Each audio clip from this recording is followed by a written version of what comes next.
கரூரில் பார்த்திங்கன்னா இவ்வளோ ஒரு பெரிய கோர சம்பவம் நடந்திருக்கு. அந்த சம்பவத்தை தொடர்ந்து அந்த மீடியாவில் வந்து ஏ தப்பு, பி தப்பு, சி தப்பு, டி தப்புங்கிறத எல்லாம் பேசிட்டே இருக்கிறோம். நம்ம வந்து ஆஸ் எ பப்ளிக்காக நம்ம என்ன பண்ணோம், நம்ம என்ன தப்பு பண்ணோங்கிற யாரும் பேசவே இல்லை.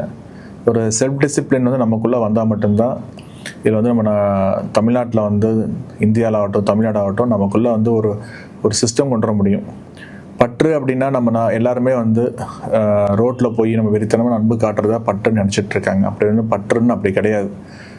தலைவர் யாருங்கிறது நம்மளால் வந்து அவங்கள பற்றி அண்டர்ஸ்டாண்ட் பண்ணுறதும், அவங்கள பற்றி படிக்கிறதும், அவங்கள பற்றி நம்ம என்ன எக்ஸ்பெக்ட் பண்ணுறோம், அவங்க என்ன பண்ணுவாங்க ஆராய்ச்சி பண்ணி ஓட்டு போடுறது தான் பற்று. நம்ம தேசத்தில் பார்த்திங்கன்னா 48%, 55%, 60% போலிங் ஆகிட்டுருக்கு. பற்று அப்படின்னா 100% போலிங் ஆனது பற்றுறது. ஸோ நம்ம எப்போ வந்து 100% ஓட்டு போடுறோமோ அன்றைக்கி தான் வந்து நம்ம எல்லாருமே வந்து இந்திய குடிமகனாக நம்ம செய்கிற கடமையே வந்து அது மட்டும்தான்.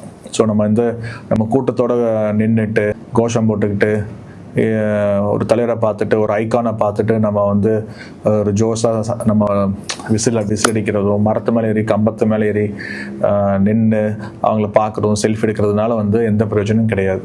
ஒரு உயிருங்கிறது ஒரு எக்கானமி. இன்றைக்கி 40 உயிர் போயிடுச்சுன்னா 40 எக்கானமி போயிடுச்சு. இந்தியாவுக்கு நஷ்டம் 40 எக்கானமி போயிடுச்சு. ஸோ இது ஸ்ட்ராங் பண்ணும் அப்படின்னா நம்ம வந்து பக்தி வந்து வீட்டிலேருந்து பார்த்துக்கணும். விஜய் அண்ணாக்கு வந்து நிறைய பேர் வந்து சப்போர்ட் பண்ணுறீங்க. Really very happy. ஒரு ஐகான் வராரு, ஒரு ஃபிலிம் இண்டஸ்ட்ரிலேருந்து வராங்க. அவங்களும் வந்து நம்ம தமிழ்நாட்டுக்கு எதாவது செய்யணும்னு நினைக்கிறாங்க. இந்த சம்பவம் பார்த்தீங்கன்னா ஒரு செகண்ட் லெவல் பிளேயர்ஸே வந்து ரொம்ப இல்லை அவர்கிட்ட. ஆக்சுவலி அது எல்லாமே இம்ப்ரூவ் பண்ணணும். இப்போ நானே அவருக்கு ஓட்டு போகணும்னு ஆசையாக இருந்ததுன்னா ஒரு ஐகானுக்கு ஓட்டு போகணும்னு ஆசைப்பட்றேன். நான் சரி விஜய் நான் போடலான்னு சொல்லி ஆசைப்பட்றேன் அப்படின்னா எந்த ஒரு பேஸில் நான் ஓட்டு போடுறதுன்னு யோசிச்சுட்டு இருக்கேன். நான் இன்னைக்கு வந்து செகண்ட் லெவல் தேர்ட் லெவலில் யாருன்னே தெரில. அப்போ அந்த மாதிரி இருக்கும்போது வந்து ஜனங்க எப்படி ஓட்டு போடுவாங்க? ஓட்டு போட்டதுக்கப்புறம் என்ன ரிசல்ட்ஸ் கொடுக்க போகிறீங்க?